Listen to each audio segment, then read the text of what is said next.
नमस्कार दोस्तों, स्वागत है आपके अपने यूट्यूब चैनल आइडियल अड्डा में।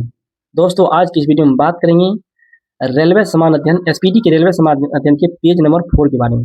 पेज नंबर 4 में है संपूर्ण ब्रह्मांड एवं हमारा सौरमंडल। इसका महत्वपूर्ण प्रश्न के बारे में जानेंगे जो कि सभी एग्जामों के लिए बहुत ही महत्वपूर्ण है। बीपीएससी टीआरई 4 हो, बीपीएससी प्रीलिम्स हो, रेलवे ग्रुप डी, खास करके railway NTPC, railway ALP, Bihar दरोगा, बिहार पुलिस, सभी जगह पे जो है इन टॉपिक से प्रश्न आते हैं।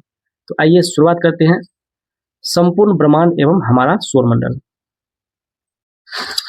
पृथ्वी को घेरने वाला आकाश है ब्रह्मांड। ब्रह्मांड का अध्ययन क्या कहलाता था? कोस्मोलॉजी। ब्रह्मांड में लगातार प्रसार की घटना बिग बैंग थ्योरी में दिया गया है। ब्रह्मांड की उत्पत्ति में सर्वाधिक मान्य सिद्धांत है महाविस्फोट सिद्धांत, जिसे बिग बैंग थ्योरी भी कहा जाता है। बिग बैंग सिद्धांत का प्रतिपादन किया था बेल्जियम के जॉर्ज लेमिंटर ने 1894 से 96 में। आधुनिक खगोल शास्त्र का जनक कहा जाता है कोपरनिकस को, जो कि कोपरनिकस कहाँ के थे? पोलैंड के निवासी थे कोपरनिकस। सूर्य सौरमंडल का केंद्र है और पृथ्वी उसकी परिक्रमा करता है। ये किसने कहा था? तो ये कोपरनिकस ने ही कहा था। क्वेश्चन पूछा जाएगा कि सौरमंडल का केंद्र है और पृथ्वी उसकी परिक्रमा करता है, ये किसने कहा था? तो ये कोपरनिकस ने कहा था। पृथ्वी ब्रह्मांड का केंद्र है और सूर्य इसकी परिक्रमा करता है, यह किसने कहा था? कि पृथ्वी जो है ब्रह्मांड का केंद्र है और सूर्य इसकी परिक्रमा करता था, ये कहा था टॉलमी ने। ग्रहों की गति का प्रतिपादन, ग्रहों की जो गति का प्रतिपादन है किसने किया था? तो ग्रहों की गति का प्रतिपादन जोहन्नेस केपलर ने किया था, जिसको हम लोग शॉर्ट में केपलर के नाम से जानते हैं। और केपलर कहाँ के निवासी थे? तो केपलर जर्मनी के निवासी थे। ब्रह्मांड का लगातार विस्तार हो रहा है, बताया था किसने? कि ब्रह्मांड का जो है लगातार विस्तार हो रहा है। तो एडविन हब्बल ने 1920 में बताया था कि ब्रह्मांड का जो है लगातार विस्तार हो रहा है। सौरमंडल का विकास 4.5 अरब वर्ष पूर्व हुआ था। सौरमंडल का विकास कब हुआ था? तो 4.5 अरब वर्ष पूर्व हुआ था।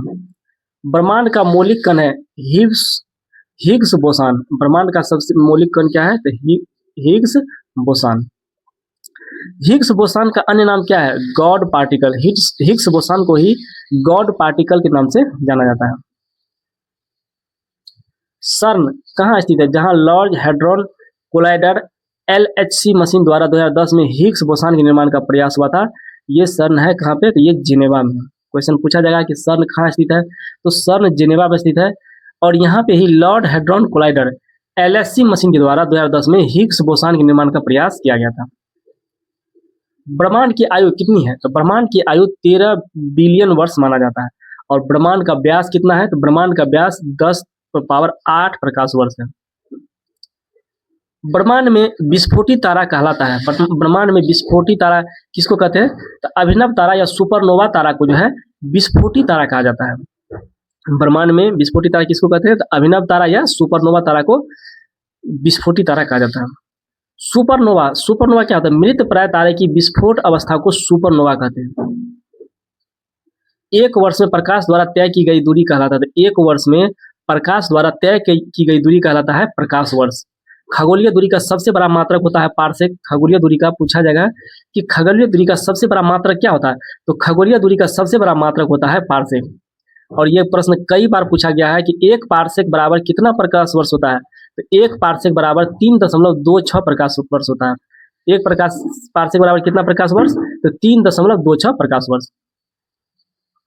प्रकाश वर्ष मात्रक है, ये भी प्रश्न कई बार पूछा गया कि प्रकाश वर्ष किसका मात्रक है? तो प्रकाश वर्ष दूरी का मात्रक है। बहुत स्टूडेंट इसको प्रकाश नाम दे करके इसका जो है मात्रक दूरी नहीं मानता है। तो ये क्या हो जाएगा? इस प्रकाश वर्ष दूरी का मात्रक होगा। एक प्रकाश वर्ष बराबर होता है, ये भी कई बार प्रश्न पूछा गया है। एक प्रकाश वर्ष बराबर होता है तो 9.46 गुना 10⁻12 किलोमीटर। किलोमीटर में होगा 9.46 गुना 10⁻12 किलोमीटर। और मीटर में होगा 9.46 गुना 10⁻15 मीटर। अगर मीटर में पूछेगा तो 9.46, दोनों में ही 9.46, मीटर में 10⁻15 और किलोमीटर में 10⁻12। आकाशगंगा गैलेक्सी है गैसों, बादलों, धूलकणों और अरबों तारों का समूह। गैसों का समूह, बादलों का समूह, धूलकणों का और अरबों तारों के समूह को गैलेक्सी यानी आकाशगंगा उसको कहते हैं। हमारी आकाशगंगा का नाम क्या है? तो हमारी आकाशगंगा का नाम है दुग्ध मेखला। हमारी आकाशगंगा किस नाम से जानी जाती है? तो दुग्ध मेखला के नाम से जानी जाती है। हमारा सौरमंडल या सूर्य जिस आकाशगंगा में स्थित है उसे कहा जाता है, उसी को कहा जाता है दुग्ध मेखला। हमारा जो सौरमंडल या सूर्य जिस आकाशगंगा में स्थित है उसे दुग्ध मेखला कहा जाता है। आकाशगंगा की आकृति होती है, तो उसकी आकृति कैसी है आकाशगंगा की? तो आकाशगंगा की आकृति सर्पिलाकार है। आकाशगंगा की आकृति कैसी है? तो सर्पिलाकार है। आकाशगंगा की सबसे नजदीकी मंदाकिनी का नाम क्या है? तो सबसे नजदीकी मंदाकिनी का नाम है देवयानी, यानी इसको हम एंड्रोमेडा भी कहते हैं। एंड्रोमेडा के नाम से भी ये जाना जाता है। देवयानी को ही एंड्रोमेडा कहा जाता है। आकाशगंगा मंदाकिनी को सर्वप्रथम देखा तथा बृहस्पति ग्रह को खोजा था किसने? तो आकाशगंगा मंदाकिनी को सबसे पहले गैलीलियो ने देखा था, और गैलीलियो ने ही बृहस्पति ग्रह को खोजा था। क्वेश्चन पूछा जाएगा कि बृहस्पति ग्रह को किसने खोजा था? तो गैलीलियो ने। आकाशगंगा मंदाकिनी को सर्वप्रथम किसने देखा था? तो गैलीलियो ने। नेबुला, जिसको निहारिका भी कहते हैं, क्या है ये? तो नेबुला जो है अंतरिक्ष में धूल और गैसों का एक विशाल बादल है, जिसको हम लोग नेबुला कहते हैं, या नेबुला या निहारिका, दोनों एक ही नाम है, नेबुला या निहारिका। अंतरिक्ष में जो धूल और गैसों का एक विशाल बादल है उसको नेबुला कहते हैं या निहारिका कहते हैं। नंगी आंखों से दिखने वाला नेबुला कौन है? तो नंगी आंखों से देखने वाला नेबुला है ओरियन। नंगी आंखों से दिखाई देने वाला नेबुला का नाम है ओरियन। पल्सर होते हैं, पल्सर क्या होते हैं? तेजी से घूमने वाले न्यूट्रॉन तारे, उसको पल्सर कहते हैं। तेजी से जो घूमने वाला न्यूट्रॉन तारा होता है उसको पल्सर कहते हैं। ब्रह्मांड का प्रकाश स्तंभ कहलाता है, ब्रह्मांड के प्रकाश स्तंभ कहलाता है पल्सर। ब्रह्मांड के प्रकाश स्तंभ किसको कहते हैं? पल्सर। इसी से प्रेरित होकर के जो है अभी जो मार्केट में मोटरसाइकिल मिलता है पल्सर, उसका नाम दिया गया है। तारों में ऊर्जा का स्रोत है नाभिकीय संलयन। तारों में जो है ऊर्जा का क्या मुख्य स्रोत क्या है ऊर्जा आपका? तो ये होगा नाभिकीय संलयन। तारों का मुख्य घटक है, तारों में कौन सा मुख्य घटक है? तो हाइड्रोजन व हीलियम। तारों में क्या होता है? हाइड्रोजन और हीलियम होता है। पृथ्वी का निकटतम तारा है, पृथ्वी के सबसे निकटतम तारा कौन है? तो सूर्य है। सूर्य का निकटतम तारा, सूर्य के निकटतम तारा कौन है? पृथ्वी का निकटतम तारा सूर्य हुआ, और सूर्य का निकटतम तारा कौन है? तो प्रोक्सिमा सेंचुरी। सबसे चमकीला तारा कौन है? साइरस, जिसको डॉग स्टार भी कहते हैं। सबसे चमकीला तारा साइरस, जिसे डॉग स्टार भी कहते हैं। तारे का रंग सूचक होता है किसके? उसके ताप का। ताप के अनुसार जो है तारा का रंग दिखता है। किस प्रकार का तारा है उसके ताप से ही पता चलता है, उसके रंग से ही पता चलता है कि किस टाइप का तारा है। तारों का टिमटिमाना प्रकाश के अपवर्तन का उदाहरण है। क्वेश्चन पूछा जाएगा प्रकाश, तारों का टिमटिमाना प्रकाश के कौन? परावर्तन, अपवर्तन, तो ये प्रकीर्णन, तो क्या होगा? प्रकाश के अपवर्तन का उदाहरण। ये ब्लैक होल सिद्धांत दिया था। ब्लैक होल का सिद्धांत किसने दिया था? तो ब्लैक होल का सिद्धांत एस चंद्रशेखर ने दिया था। ब्लैक होल का सिद्धांत एस चंद्रशेखर ने दिया था। एस चंद्रशेखर को नोबेल पुरस्कार 1983 से मिला था। एस चंद्रशेखर को नोबेल पुरस्कार कब मिला था? तो 1983 में। वह सीमा जिसके बाहर तारे आंतरिक मृत्यु से ग्रसित होते हैं कहलाता है, वह सीमा जिसके बाहर तारे आंतरिक मृत्यु से ग्रसित होते हैं कहलाता है चंद्रशेखर सीमा। उसको क्या कहते हैं? एस चंद्रशेखर ने दिया था, इसीलिए इसके नाम से रखा गया नाम चंद्रशेखर सीमा। चंद्रशेखर सीमा होती है 1.44 सूर्य द्रव्यमान की। चंद्रशेखर सीमा कितना होता है? तो 1.44 सूर्य द्रव्यमान। तारों की सुंदर आकृति, तारों की सुंदर आकृति कहते हैं तारामंडल। और तारामंडल की कुल संख्या कितना है? तो तारामंडल की कुल संख्या है 89। सबसे बड़ा तारामंडल है हाइड्रा। पूछा जाएगा सबसे बड़ा तारामंडल क्या है? तो सबसे बड़ा तारामंडल है हाइड्रा। सबसे छोटा तारामंडल कौन है? तो सबसे छोटा तारामंडल है सबसे छोटा तारामंडल है क्रक्स। सबसे छोटा तारामंडल का नाम है क्रक्स, और सबसे बड़ा तारामंडल का नाम है हाइड्रा। ध्रुव तारा भाग है। ध्रुव तारा किसका भाग है? तो ध्रुव तारा लघु सप्तर्षि का भाग है। किसका भाग है? लघु सप्तर्षि का भाग है। दिशा निर्धारण में सहायक होता है। दिशा निर्धारण में कौन सहायक होता है? तो ध्रुव तारा ही दिशा निर्धारण में सहायक होता है। ध्रुव तारा सूचित करता है किसको? तो उत्तर दिशा को सूचित करता है। ध्रुव तारा किसको सूचित करता है? उत्तर दिशा को। धूमकेतु, धूमकेतु धूल, बर्फ और गैस से निर्मित पिंड है। धूल, बर्फ और गैस से निर्मित पिंड को क्या कहते हैं? धूमकेतु कहते हैं। ये क्वेश्चन पूछा गया है 76 वर्ष में दिखाई देने वाला धूमकेतु पुच्छल तारा हेली अंतिम बार कब दिखाई दिया था? 1986 में। और पूछा जाएगा अब कब दिखाई देगा? तो 76 साल बाद दिखाई देगा। तो जोड़ लीजिए 76 साल बाद कब होता है? ये जो है धूमकेतु, जिसको पुच्छल तारा कहते हैं, ये 76 वर्ष में एक बार दिखाई देता है। हेलु धूमकेतु पुनः कब दिखाई देगा? तो हेलु धूमकेतु कब दिखाई देगा? तो 2062 में दिखाई देगा। 1986 में दिखाई दिया था अंतिम बार, अब कब दिखाई देगा? 2062 में। आकारों के अनुसार ग्रह का क्रम घटते क्रम में है। सबसे बड़ा बृहस्पति ग्रह, उससे छोटा शनि, उससे भी छोटा अरुण, उससे छोटा वरुण, उससे छोटा पृथ्वी, उससे छोटा शुक्र, उसके बाद मंगल, उसके बाद बुध। तो सबसे बड़ा ग्रह कौन हो जाएगा? सबसे बड़ा ग्रह बृहस्पति और सबसे छोटा बुध। क्वेश्चन पूछा जाता है पृथ्वी का कितना स्थान है? तो पृथ्वी का स्थान कितना है आकार के अनुसार? तो 5वां स्थान है पृथ्वी का। अब दूरी के अनुसार, वो तो था आकार के अनुसार, दूरी के अनुसार जानेंगे।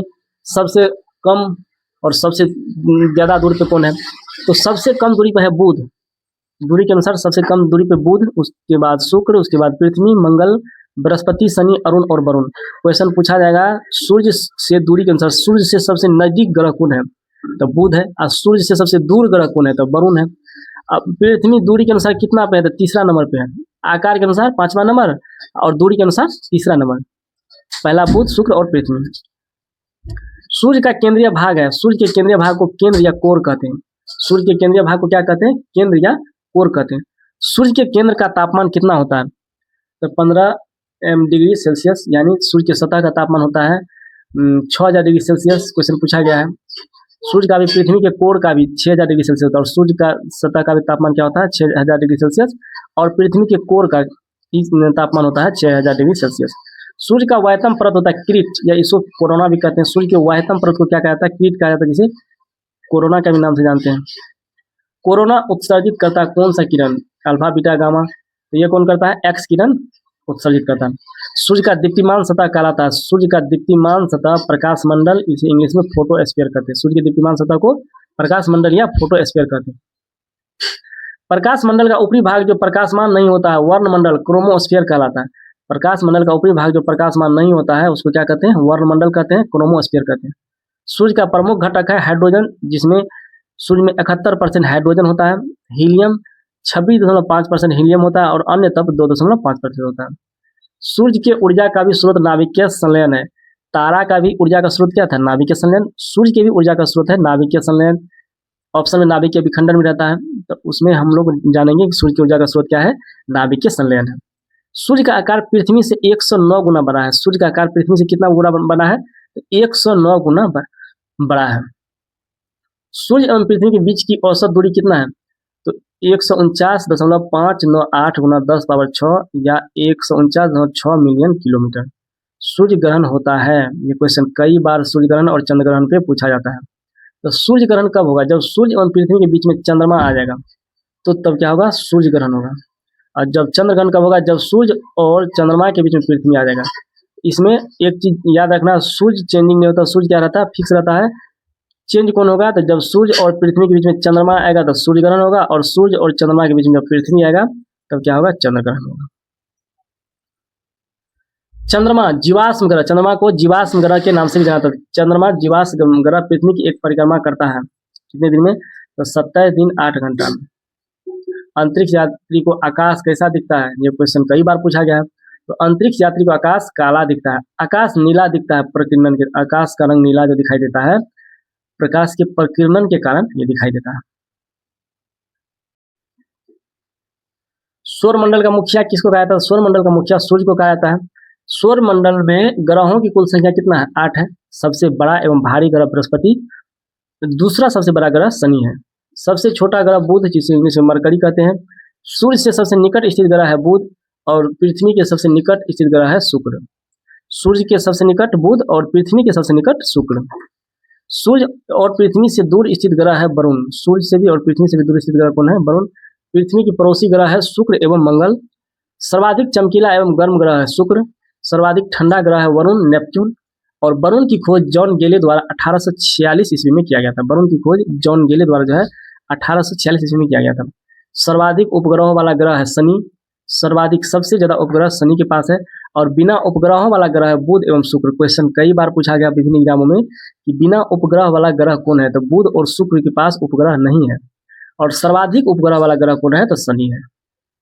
लाल व हरा ग्रह, लाल ग्रह कहा जाता है मंगल को, और हरा ग्रह कहा जाता है वरुण को। पीला तथा नीला ग्रह, पीला ग्रह बृहस्पति को और नीला ग्रह पृथ्वी को। पृथ्वी को कौन सा ग्रह के नाम से जाना जाता है? तो नीला ग्रह। किस कारण से जाना जाता है? तो पृथ्वी में समुद्र के कारण जो है नीला दिखाई देता है, इसलिए इसको नीला ग्रह कहा जाता है।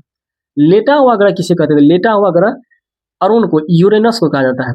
सर्वाधिक गैसों से घिरा ग्रह अरुण। यूरेनस की खोज किसने किया था? यूरेनस की खोज हर्शल द्वारा 1781 ईस्वी में किया गया था। और सबसे कम घनत्व वाला ग्रह है शनि। सबसे कम घनत्व किस ग्रह का है? शनि का। पृथ्वी की बहन या सौंदर्यता का देवता कहा जाता है शुक्र को। शुक्र को पृथ्वी की बहन भी कहा जाता है, सौंदर्य का देवता भी कहा जाता है, क्योंकि देखने में चमकीला है, इसलिए इसको सौंदर्य का देवता कहा जाता है। भोर या साँझ का तारा भी शुक्र को ही कहा जाता है। शुक्र का नाम अंग्रेजी में वीनस है, उसको वीनस भी ऑप्शन में आ सकता है, क्योंकि एग्जाम में सेटर सब वीनस देगा। अगर वीनस नहीं पता है तो ऑप्शन गलत हो जाएगा। इसलिए सूर्य का नाम वीनस भी देता है, हिंदी में वीनस लिख देगा। सबसे बड़ा उपग्रह है गैनीमेड, सबसे बड़ा उपग्रह है गैनीमेड, जो कि बृहस्पति ग्रह का है। गैनीमेड सबसे बड़ा उपग्रह कौन होगा? गैनीमेड, जो कि किसका उपग्रह है? बृहस्पति ग्रह का। सबसे छोटा उपग्रह है डिमोस, सबसे छोटा उपग्रह है डिमोस और सबसे बड़ा उपग्रह है गैनीमेड। फोबोस और डिमोस, फोबोस और डिमोस मंगल ग्रह का जो है उपग्रह है। किसका उपग्रह है? फोबोस और डिमोस मंगल ग्रह का। तो सबसे बड़ा उपग्रह है बृहस्पति के पास जिसका नाम है गैनीमेड, और सबसे छोटा उपग्रह है मंगल ग्रह के पास जिसका नाम क्या है? डिमोस। डिमोस, फोमोस ये दोनों याद रखना है, ये मंगल ग्रह का है। शनि का सबसे बड़ा उपग्रह है टाइटन, शनि का सबसे बड़ा उपग्रह कौन है? टाइटन। और शनि ग्रह में वलय छल्ला की संख्या कितना है? तो 7 है।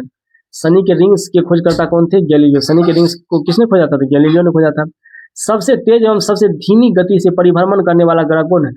तो सबसे तेज गति से बृहस्पति और सबसे धीमी गति से शुक्र परिभ्रमण करता है। सबसे कम समय में सूर्य की परिक्रमा करने वाला ग्रह कौन है? तो बुध, 88 दिन में। बुध जो है सबसे कम समय में सूर्य की परिक्रमा कर लेता है, कितना दिन में? तो 88 दिन में। पृथ्वी की विपरीत दिशा पूर्व से पश्चिम में चक्कर लगाने वाला ग्रह कौन है? शुक्र और अरुण। सब लगाता है कैसे? तो पश्चिम से पूर्व की ओर, और शुक्र और अरुण उल्टा ही लगाता है। कहाँ? ये पूर्व से पश्चिम की ओर चक्कर लगाता है, शुक्र और अरुण, जिसे अरुण को यूरेनस भी कहा जाता है। पृथ्वी से सबसे निकट तारे का प्रकाश पृथ्वी पर पहुंचने में लगा समय कितना है? पृथ्वी से सबसे निकट तारे का प्रकाश पृथ्वी पर पहुंचने में लगा समय है 4.2 वर्ष। यानी तारा का प्रकाश पृथ्वी पहुंचने में 4.2 वर्ष लगता है, जो सबसे नजदीक है। और सबसे दूर वाला का सोच सकते कितना लगेगा? सूर्य तथा चंद्रमा के प्रकाश को पृथ्वी पर पहुंचने में लगा समय कितना है? तो सूर्य तथा चंद्रमा के प्रकाश को 8.3 मिनट लगता है सूर्य के प्रकाश को, यानी जिसको हम 500 सेकेंड में कहेंगे तो 500 सेकेंड, तथा चंद्रमा के प्रकाश को पृथ्वी पर आने में लगता है 1.3 सेकेंड। भू स्थिर उपग्रहों की ऊंचाई कितना है? भू स्थिर उपग्रहों की ऊंचाई है 36,000 किलोमीटर। क्षुद्र ग्रह स्थित है मंगल बृहस्पति के बीच में। सबसे बड़ा क्षुद्र ग्रह है सेरेस, जिसका खोज पियाजी ने किया था, सेरेस पियाजी। पृथ्वी का एकमात्र उपग्रह है चंद्रमा। सी ऑफ ट्रांसक्विलिटी स्थित है चंद्रमा पर। क्वेश्चन पूछा गया, विभिन्न एग्जामों में पूछा गया कि सी ऑफ ट्रांसक्विलिटी कहाँ स्थित है? चंद्रमा पर है। बोना ग्रह की कैटेगरी में किसको दे दिया गया है? तो प्लूटो, जिसे हम यम कहते हैं, बोना ग्रह कैटेगरी में दे दिया गया है। सेरेस, एरिस, सेरेस भी बोना ग्रह है, एरिस भी बोना ग्रह है। प्लूटो का खोज 1930 ईस्वी में टॉमबेग ने किया था। प्लूटो खोज किसने किया था? तो 1930 ईस्वी में टॉमबेग ने किया था। ग्रहों की श्रेणी से इसे हटा दिया गया कब? तो ग्रहों की श्रेणी से इसे 2006 में हटा दिया गया। और किस बैठक में हटा दिया गया? तो ये प्राग बैठक में इसको ग्रहों की श्रेणी से हटा दिया गया। दोस्तों आज का वीडियो कैसा लगा लाइक कमेंट करके बताएं। यदि आप इस चैनल पर नए हैं तो इस चैनल को सब्सक्राइब कर लें। मिलते हैं अगले वीडियो में, तब तक के लिए धन्यवाद। Thanks for watching.